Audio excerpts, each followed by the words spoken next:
To back up your POCO M8 Pro 5G, first of all, we'll need to open settings on our device. Next step is to click on About Phone Information, and then we can scroll down to the Backup and Restore.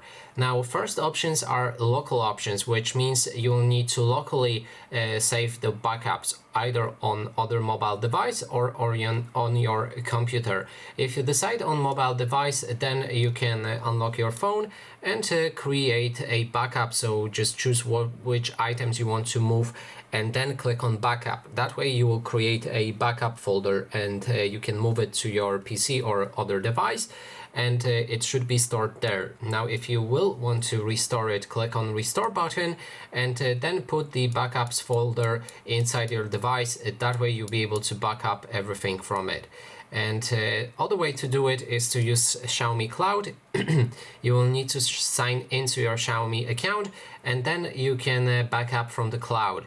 It's pretty simple. It's almost the same as the local one, but the files will be stored in the cloud, I mean interface wise. So you perform a backup and there's also restore button to help you restore it. And last thing you can do here is perform a backup with Google, and this will transfer all of the files, photos, videos and other stuff to your Google account drive. After that, when you have your backup created, you'll be able to restore it from the Google Drive again. And that is basically everything. Thanks so much for watching, and if you like this video, please consider subscribing.